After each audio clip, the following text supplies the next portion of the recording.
नमस्कार friends, welcome my channel friends. जय Shri Vishnu friends. आज की वीडियो स्टार्ट करते हैं। अमल की एकादशी 2025 कब है? अमल की एकादशी 2025 इस पवित्र दिन पर अमल की वृक्ष की पूजा करके आत्मिक शांति पाएं। जाने तारीख और समय। अमल की एकादशी के बारे में। अमल की एकादशी फाल्गुन मास के शुक्ल पक्ष की एकादशी को मनाई जाती है।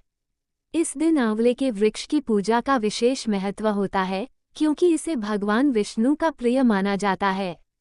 मान्यता है कि इस व्रत को रखने से पापों का नाश होता है और मोक्ष की प्राप्ति होती है। अमल की एकादशी 2025। हिंदू धर्म में हर एकादशी व्रत का अपना एक विशेष महत्व होता है। इसी प्रकार अमल की एकादशी भी असंख्य पुण्यफल देने वाली मानी जाती है। ये एकादशी महाशिवरात्रि एवं होली के बीच पड़ती है और फाल्गुन मास के शुक्ल पक्ष की एकादशी तिथि पर मनाई जाती है। इस दिन जातक श्री हरि की कृपा प्राप्त करने के लिए उनकी पूजा करते हैं एवं व्रत रखते हैं। अमल की एकादशी व्रत। अमल की एकादशी का व्रत 10 मार्च 2025 सोमवार को शुक्ल पक्ष की एकादशी तिथि पर किया जाएगा। एकादशी तिथि का प्रारंभ 9 मार्च 2025 की सुबह को 07:45 पर होगा। एकादशी तिथि का समापन 10 मार्च 2025 की सुबह को 07:44 पर होगा। पारण का समय 11 मार्च मंगलवार को सुबह 06:11 से 08:13 तक रहेगा। पारण तिथि के दिन द्वादशी समाप्त होने का समय सुबह 08:13 पर। नोट: ध्यान रहे कि एकादशी व्रत का पारण द्वादशी तिथि समाप्त होने से पहले करें। द्वादशी तिथि में पारण न करने से व्रत के सारे पुण्यकर्म नष्ट हो जाते हैं एवं जातक पाप का भागीदार होता है। साथ ही एकादशी व्रत का पारण हरिवासर काल में कदापि नहीं करना चाहिए। श्रद्धालुओं को व्रत तोड़ने के लिए हरिवासर समाप्त होने की प्रतीक्षा करनी चाहिए। बता दें कि हरिवासर द्वादशी तिथि की पहली 1/4 अवधि है। चलिए अब जानते हैं कि इस दिन के अन्य शुभ मुहूर्त। समय: ब्रह्म मुहूर्त 4:35 AM से 5:24 AM तक। प्रातः संध्या 4:59 AM से 6:12 AM तक। अभिजित मुहूर्त 11:15 AM से 12:32 PM तक। विजय मुहूर्त 2:07 PM से 2:54 PM तक। गोधूली मुहूर्त 6:02 PM से 6:26 PM तक।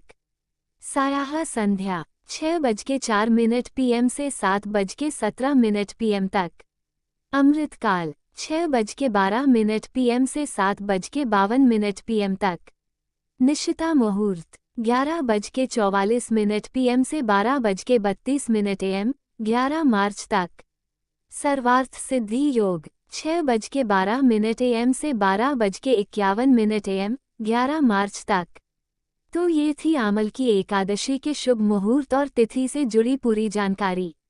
इस एकादशी की कथा व महत्व से जुड़ी जानकारी भी श्री मंदिर पर उपलब्ध है। हम आशा करते हैं कि आपका व्रत सफल हो। अमल की एकादशी। हिंदू धर्म में प्रत्येक एकादशी को भिन्न भिन्न नामों से मनाया जाता है। उन्हीं में से एक है अमल की एकादशी का विशेष पर्व। ये तिथि भगवान विष्णु को अत्यंत प्रिय है। पद्म पुराण में वर्णन मिलता है कि अमल की एकादशी के दिन जो जातक व्रत एवं पूजा करते हैं उन्हें सैकड़ों तीर्थ करने के बराबर का पुण्य मिलता है। आइए जानते हैं अमल की एकादशी क्या है। अमल की एकादशी के अन्य नाम। अमल की एकादशी का महत्व। अमल की एकादशी क्या है? जो एकादशी फाल्गुन मास के शुक्ल पक्ष को मनाई जाती है उसे अमल की एकादशी कहा जाता है। अमल की शब्द का अर्थ होता है आंवला, अतः इस एकादशी पर आंवले का सर्वाधिक महत्व है। इस दिन भक्तजन आंवले के वृक्ष के नीचे बैठकर भगवान विष्णु की पूजा करते हैं। साथ ही इस दिन आंवले का उपटन, आंवले के जल से स्नान, आंवला पूजन, आंवले का भोजन और आंवले के दान आदि का विधान है। अमल की एकादशी के अन्य नाम।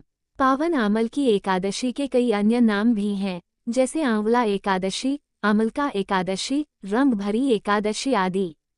इस तिथि को रंग भरी एकादशी इसलिए कहा जाता है क्योंकि ये होली के 3-4 दिन पहले आती है। इसके साथ ही एक पौराणिक मान्यता है कि माता पार्वती से विवाह करके जब भगवान शिव पहली बार काशी लौटे थे, तब काशी के लोगों ने उनका स्वागत करने के लिए पूरे नगर की गलियों को भिन्न भिन्न रंगों से सुसज्जित किया था। यही कारण है कि काशी में आज भी अमल की एकादशी का पर्व माता पार्वती के स्वागत दिवस के रूप में मनाया जाता है। इस दिन बाबा विश्वनाथ का विशेष रूप से श्रृंगार किया जाता है एवं इसी दिन से काशी में 6 दिनों तक चलने वाला होली का पर्व प्रारंभ होता है। अमल की एकादशी का महत्व। ऐसी मान्यता है कि जब श्री हरि ने सृष्टि निर्माण के समय ब्रह्मा जी को अवतरित किया था, उसी समय उन्होंने आंवले के वृक्ष को भी पृथ्वी पर उत्पन्न किया। कहते हैं कि आंवले के वृक्ष के प्रत्येक हिस्से में भगवान स्वयं वास करते हैं, इसीलिए इसे आदि वृक्ष भी कहा जाता है।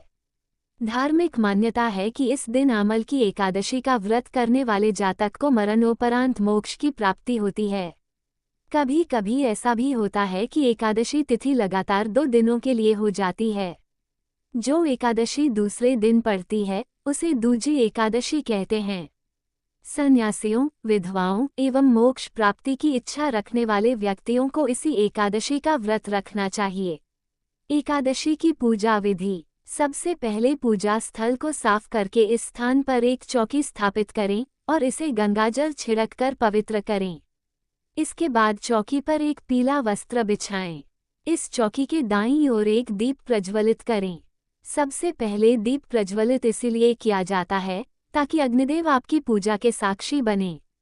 चौकी के सामने एक साफ आसन बिछाकर बैठ जाएं। जलपात्र से अपने बाएं हाथ से दाएं हाथ में जल लेकर दोनों हाथों को शुद्ध करें। अब स्वयं को तिलक करें।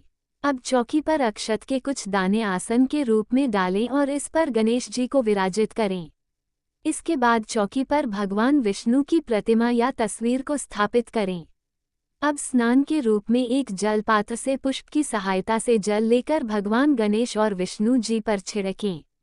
भगवान गणेश को हल्दी, कुमकुम, अक्षत और चंदन से तिलक करें। इसके बाद वस्त्र के रूप में उन्हें जनेऊ अर्पित करें। इसके बाद पुष्प अर्पित करके गणपति जी को नमस्कार करें। भगवान विष्णु को रोली चंदन का तिलक करें। कुमकुम, हल्दी और अक्षत भी चढ़ाएं। अब ओम नमो भगवते वासुदेवाय नमः मंत्र का जप करते हुए श्रीहरि को पुष्प, जनेऊ और माला अर्पित करें। भगवान विष्णु को पंचामृत में तुलसी दल डालकर अर्पित करें। चूंकि भगवान विष्णु को तुलसी अति प्रिय है, इसलिए भगवान के भोग में तुलसी को अवश्य शामिल करें। ध्यान दें, गणेश जी को तुलसी अर्पित न करें। इसके बाद भोग में मिष्ठान और ऋतुफल अर्पित करें। विष्णु सहस्त्रनाम या श्री हरि स्तोत्रम का पाठ करें। इसे आप श्री मंदिर के माध्यम से सुन भी सकते हैं। अंत में भगवान विष्णु की आरती करें। अब सभी लोगों में भगवान को चढ़ाया गया भोग प्रसाद के रूप में वितरित करें। इस तरह आपकी एकादशी की पूजा संपन्न होगी।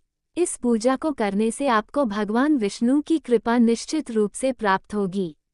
अमल की एकादशी व्रत कथा। अमला की एकादशी व्रत कथा।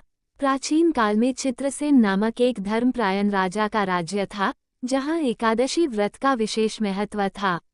राजा स्वयं भी अमल की एकादशी के प्रति अपार श्रद्धा रखते थे और नियमित रूप से इस व्रत का पालन करते थे। एक दिन जब राजा शिकार के उद्देश्य से घने जंगल में गए तो रास्ता भटककर दूर निकल गए। तभी कुछ क्रूर पहाड़ी डाकुओं ने उन्हें घेर लिया और घातक शस्त्रों से हमला कर दिया। आश्चर्यजनक रूप से जैसे ही डाकुओं के शस्त्र राजा के निकट पहुंचे, वे पुष्पों में परिवर्तित हो गए। डाकुओं की संख्या अधिक होने के कारण राजा अंततः संघर्ष करते हुए अचेत होकर धरती पर गिर पड़े। तभी उनके शरीर से एक दिव्य शक्ति प्रकट हुई, जिसने उन सभी डाकुओं का संहार कर दिया और फिर अदृश्य होकर राजा के शरीर में समाहित हो गई। जब राजा की चेतना लौटी तो उन्होंने चारों ओर डाकुओं के निष्प्राण शरीर देखे और यह चमत्कार देखकर चकित रह गए। तभी आकाशवाणी हुई, हे राजन, ये चमत्कारी रक्षा तुम्हारे अमल की एकादशी व्रत के प्रभाव से हुई है। तुम्हारी देह से प्रकट हुई वैष्णवी शक्ति ने इन दुष्टों का नाश कर तुम्हारी रक्षा की है।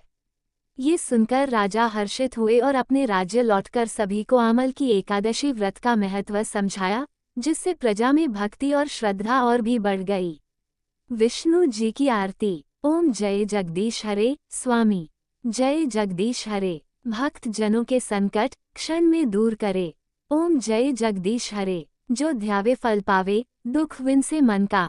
स्वामी दुख विनसे मन का, सुख संपत्ति घर आवे, कष्ट मिटे तन का। ओम जय जगदीश हरे, मात पिता तुम मेरे, शरण गहूँ मैं किसकी। स्वामी शरण गहूँ मैं किसकी, तुम बिन और न दूजा, आस करूँ जिसकी। ओम जय जगदीश हरे, तुम पूर्ण परमात्मा, तुम अंतर्यामी। स्वामी तुम अंतर्यामी, पारब्रह्म परमेश्वर, तुम सबके स्वामी। ओम जय जगदीश हरे, तुम करुणा के सागर, तुम पालन करता। स्वामी तुम पालन करता, मैं मूर्ख खलकामी, कृपा करो भरता। ओम जय जगदीश हरे, तुम हो एक अगोचर, सबके प्राणपति। स्वामी सबके प्राणपति, किस विधि मिलूं दया में, तुमको मैं कुमति। ओम जय जगदीश हरे, दीनबंधु दुख हरता, तुम ठाकुर मेरे। स्वामी तुम ठाकुर मेरे, अपने हाथ उठाओ, द्वार पड़ा तेरे। ओम जय जगदीश हरे, विषय विकार मिटाओ, पाप हरो देवा। स्वामी पाप हरो देवा, श्रद्धा भक्ति बढ़ाओ, संतन की सेवा। ओम जय जगदीश हरे, श्री जगदीश जी की आरती, जो कोई नर गावे। स्वामी जो कोई नर गावे, कहत शिवानंद स्वामी, सुख संपत्ति पावे। ओम जय जगदीश हरे। फ्रेंड्स, हमारे वीडियो कैसे लगा है जरूर कमेंट करके बोलना। Friends please like comment subscribe और शेयर करना नहीं भूलना। Friends please full video watch करना नहीं भूलना। और friends thank you so much और धन्यवाद। जय श्री विष्णु।